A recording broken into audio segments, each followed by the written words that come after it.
বিসমিল্লাহির রহমানির রহিম। আসসালামু আলাইকুম বন্ধুরা, সবাই কেমন আছেন? আশা করি আল্লাহর অশেষ রহমতে আপনারা খুব ভালো আছেন। সুমিজ ওয়ার্ল্ড পেজ থেকে আমি সুমি। আজকে আমার ভিডিওতে থাকবে কিভাবে সহজে ক্রোটন গাছ এবং মানি প্লান্ট গাছ পটে বসানো যায়।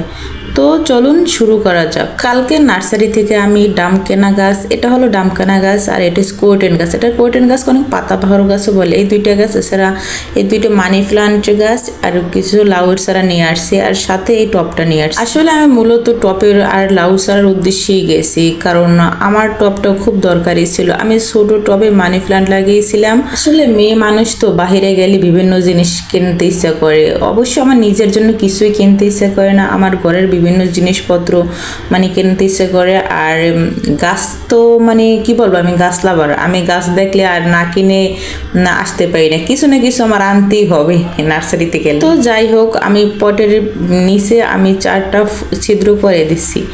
এখন আমি মাটি, যে গাছের সাথে যে মাটি থাকে, এই মাটিটার সাথে আমি কিছু জৈব সার মিলিয়ে দেবো, প্যাকেটের জৈব সার। আপনারা তো চাইলে ঘরে যে জৈব সার আছে না, মানে ঘরে তৈরি করা, ওগুলো মিলিয়ে দিতে পারেন। তাছাড়া এখানে চাইলে আপনি কলার খোসা, পেঁয়াজের খোসা, চা পাতা, তারপরে ডিমের খোসার গুঁড়ো, এগুলো মিক্সড করতে পারবেন।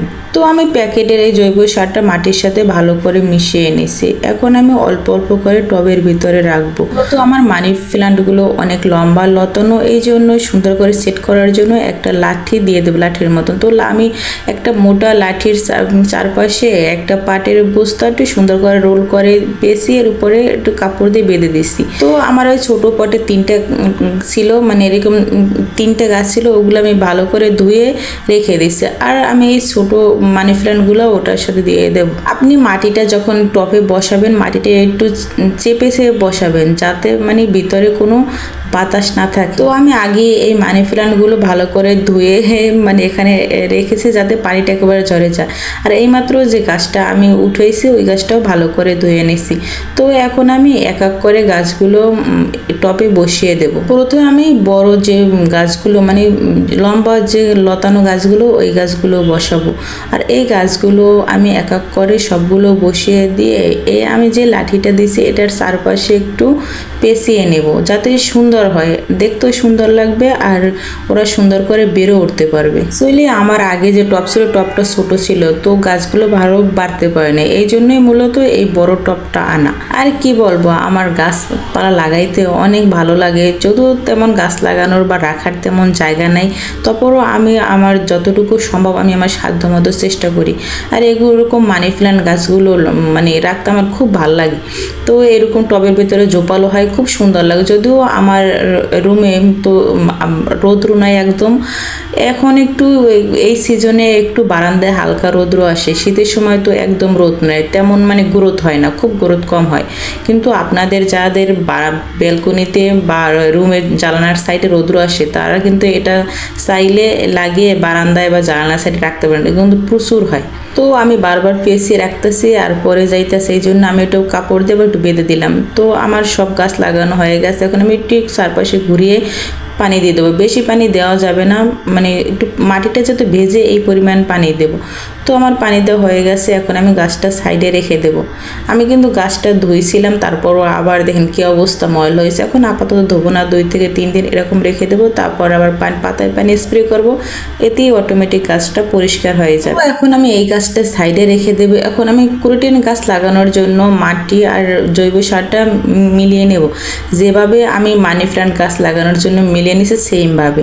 তো আমি সামান্য পরিমাণ মাটি টবের ভিতরেও রেখেছি। এই পর্যায়ে আমি ক্রোটন গাছটা নিয়ে নিলাম। ক্রোটন গাছটা কিন্তু দেখতে খুবই ভালো লাগে, মানে পাতায় বিভিন্ন কালার থাকে, লাল, হলুদ, সবুজ, মানে দেখতে খুবই সুন্দর লাগে। আর এটা যদি বেশি আলোতে মানে রোদে রাখা যায়, সকাল বিকালে রোদটা থাকবে, কিন্তু দুপুরে যে রোদ থাকে না, ওই রোদে কিন্তু অনেক সময় পাতা পুড়ে যায়। তো সকালে বিকালে রোদে যদি আপনি রাখতে পারেন না, গাছটা কিন্তু অনেক সুন্দর হয়। মানে যে কোনো গাছ নার্সারি থেকে যেরকম মানে হুবহু কিন্তু ওরকম বসানো বসানো ঠিক না, একটু চারপাশে মাটি একটু খুলে মাটিটা একটু আলগা করে তারপর সুন্দর করে বসিয়ে দেব। তো আমি মাটিটা চারপাশ থেকে একটু খুলে নিছি আর একটু মাটিটা আলগা করে নিছি। এখন আমি চারপাশ থেকে মাটি আর জৈব সার মিশানো যে মাটিটা রাখছি সেই মাটিটা আমি চারপাশ থেকে সুন্দর করে অল্প অল্প করে দিয়ে দেব। আমি ক্রোটন গাছটা অনেক শখ করে নিয়ে আসছি, মানে ছোটোবেলায় কিন্তু দেশ গ্রামে যখন ছিলাম, ছোটোবেলায় যখন আমি গ্রামে ছিলাম এই গাছগুলো কিন্তু অ্যাভেলেবেল যেখানে সেখানে থাকতো। তো আমরা এই গাছগুলো ছোটোবেলায় অনেক লাগিয়েছি। এখন গ্রামের কথা কি বলবো ভাই, শহরে যেগুলো পাওয়া যায় সেগুলো এখন গ্রামেও পাওয়া যায় না।